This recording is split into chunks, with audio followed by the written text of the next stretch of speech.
Hi, Instagram பார்த்துட்டு நம்மளும் தேங்காய் பால் சேல் பண்ணலாம், நம்மளும் கிரியேட்டர் ஆனோம்னா இவ்வளவு ஃபாலோவர்ஸ் வருவாங்க நினைச்சிட்டு இருந்தீங்கன்னா இந்த வீடியோ உங்களுக்காக தான். சோ வீடியோ ஃபுல்லா பாருங்க.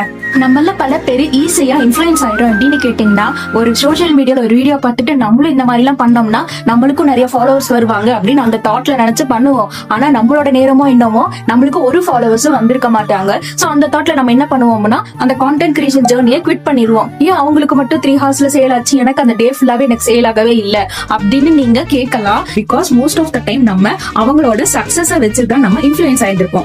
ஆனா அந்த இடத்து அடையிறதுக்கு அவங்க எவ்வளவு ஸ்ட்ரகிள் ஆனாங்க அப்படிங்கறத பாத்துருக்க மாட்டோம். இதெல்லாம் எப்படி ஓவர் கம் பண்றதுன்னு கேட்டீங்கன்னா, ஒரு பிசினஸ் ஸ்டார்ட் பண்றீங்கன்னா அதுக்கு நம்ம என்னெல்லாம் பண்ணணும், அதுக்கு என்னெல்லாம் ஸ்டெப்லாம் ஃபாலோ பண்ணி அந்த கோல்ஸ் ரீச் ஆகும் அப்படின்னு நீங்க ப்ராப்பரா அனலைஸ் பண்ணி அதை ஸ்டார்ட் பண்ணாலே நம்மளால ஈஸியா நம்மளோட கோல்ஸ் அச்சீவ் பண்ண முடியும். சோ இந்த வீடியோ உங்களுக்கு யூஸ்ஃபுல்லா இருந்துச்சுன்னா உங்க ஃப்ரெண்ட்ஸ்க்கு ஷேர் பண்ணுங்க, அவங்களுக்கு தெரிஞ்சுப்பாங்க. அண்ட் என்னோட வீடியோஸ் உங்களுக்கு பிடிச்சிருக்கா ஃபாலோ பண்ண மறந்துடாதீங்க. நெக்ஸ்ட் வீடியோ பார்க்கலாம். பை.